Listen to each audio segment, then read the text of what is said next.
See, guys, for the people. Pakatoshata. Mona kwati. Kurudzura tauda kupedza zvedu. I think ndosaka because masaga edu ashota.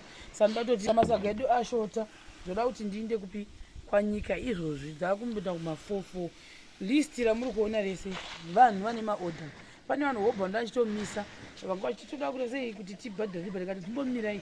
Because zvinozochiitika manje vamwe vakatanga vaya pandaiti pasecond group ndaifana enda Sunday ndikazokona enda Sunday. Navo vanhu vakutobvunza kuti haufa hamunozviona. Saka ndoda kuti ndenge ndatasa ndaita kuti ndidhirivhare migomo iyo. Migomo yandikutora yezviyo yakatowanda. Vamwe vakugayirwa, vamwe vasida kugayirwa. Hamuri kuzviona manje. Saka nini ndo zvatachidivhaidha kuti tione kuti dziri kuenda pane vamwe vakati nanditi dzokukangirwa migomo mbiri iyoyo. Koti umwe akati tikabatanidza pane 1 wekuchegutu haudi kugaiwa unoda ngokangwa.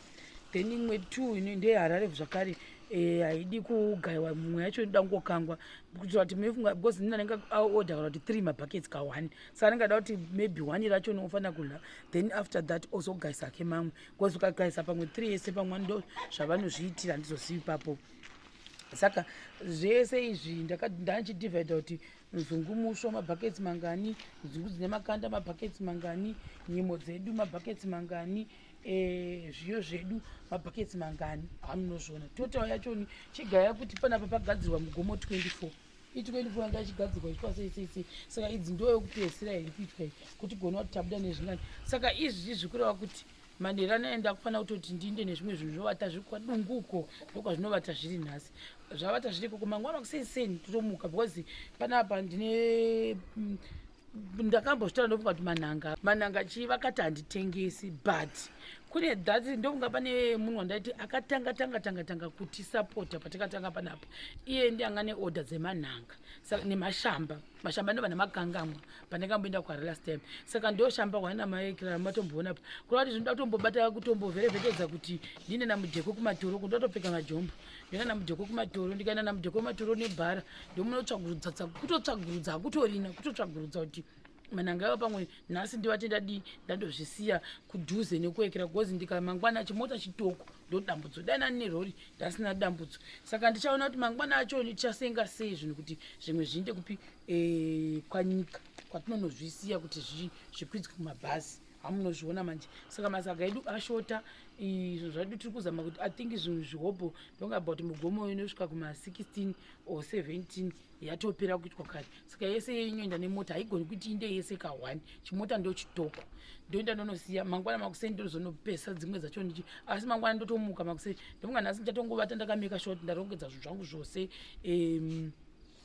I think nezvimwe zvinhu zvinogona kuti ndinde nazvo nhasi ndakutongoenda nazvo nhasi. Mabarwe ndofunga nedzimwe nyimo ndodzichatekera mukona kuti hasati apedza zvinhu zvacho nokuno kundofunga mukuona apapa mugomo uda uzadziswe ushu hausati watozara hanunguzvona hauna kuzara kana wakadaiwo. So isu tinozadza mugomo chaiyo yateichita ayo mabandi hatigoni kuisira mabandi munhu hanunozviona mabandi haiswi aya tiomasarudza.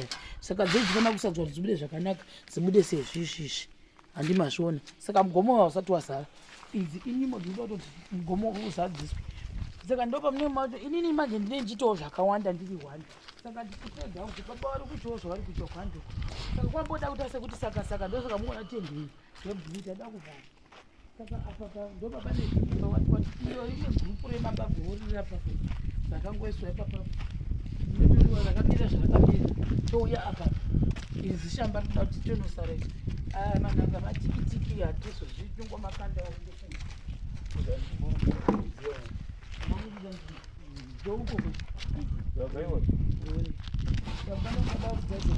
ofunga akati azotopedza because wanga chanzi ndozopedzisa kudii iwa du atomboita zviripo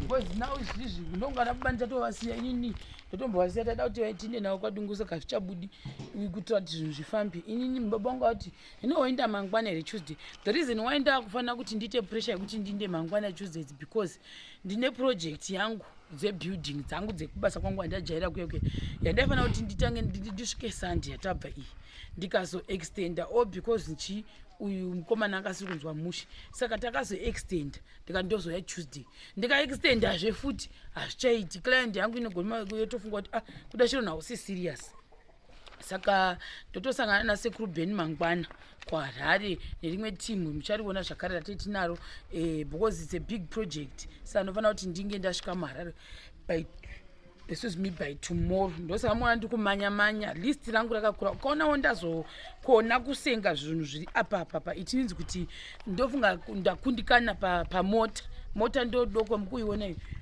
Ndofunga zvinhu zvangu handigoni kuti nditakure mune mota zvakawandisa. Ndosaka paipai ndizoti ndinoisa pabhasi.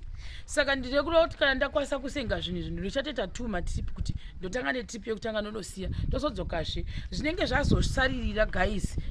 Ndichapika kuti ndevapiwa ndogona kuti after a few days ndiri kuHarare ikokoko ndikaona ndangoita kuti pangoita kaspace ndodzoka ndotora zvimwe zvacho zvinenge zvasaririra ndo zvatichatoita panapa kuti list rakakurisa. Asi ndichambotanga nevekutanga vese vakatanga pasekondi nekuti list redu tasvika kumanhamba tofunga 20 people ari apa kureva kuti first 10 vaya vekutanga veve ndichashingirira kuti zvinhu zvacho zvisvike. But ndoziva kuti ndikufanira kudzoka kuno because ndofanira kunovhistira dhai. Saka kana ndazokundikana stereki but ndada kuti ndizame kuti zvinhu zvizhinji ndinde nazvo pandiri kuenda. Ndikanga ndakundikana pandiri kuuya ndichiinda nezvinhu zvemwana wechikoro Diamond akainda ndofunga maingoziva mese kuti akaenda kumasports akapodza atosiyiwa zvake nebhazi zvakare achiinda kuchikoro kwake ikoko. Saka pandiri kudzoka ipo ndochidzoka nekuno ndichitora order idzodzo guys. Zvakaoma ini kuzara kwese kwemaorder saka regai tione kuti tinohwina zvakadini mangwana ndikwanise kuinda nezvinhu izvozvo.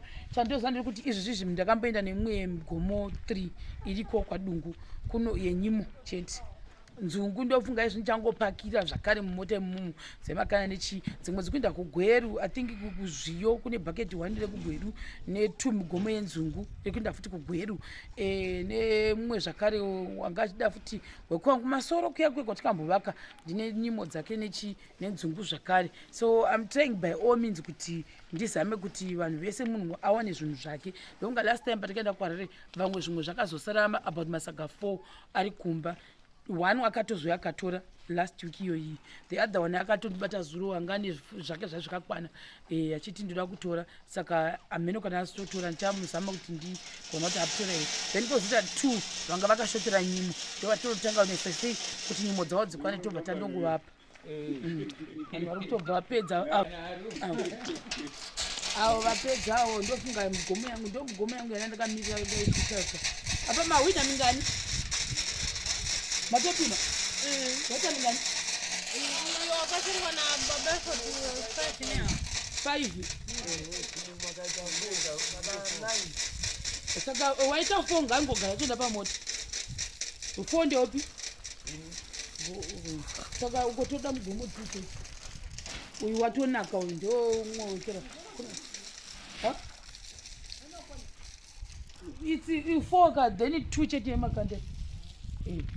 Saka uyu unotoenda musagara ke ega. Baba vari kumborudzako zvakawandisa nhasi pano hakuna chakanaka. Hazvino dzikakwana dzikashotera then tozo dzikasvitira dzimwe nekuti vanhu vanenge vakawandisa. Gaitipedzisa ndikuita then ndokuonesamo paketi riripo kodaenda topimirwa uku ndokunodziya. Saka ndizvozvo guys tanga kutopeka ndogesa tobuda ndotoenda kwadungu. Iwe mudhekwe nhasi ndotombokubhorowa ndigorohwa nemagori toto ndione mari kuti vadini unandakudaisa panoodira vakashata ini musawangu watohwadza ndohwii kutitatuina saka ndizvozvo guys for the people varipo vanogona kutotaura kuti chironi wakanditima hamuna manhanga asi munawo wani anodero hatina kutotsvagurudza ndevakatanga gogo vamwe so navamwe futi madha kuna 54 ko atikamesa big order ndoyo vega vakakwasa kuwana manhanga bakati aiwa nandidi zvokuzonzi nemanhanga handichina ndozorokwa nevanhu.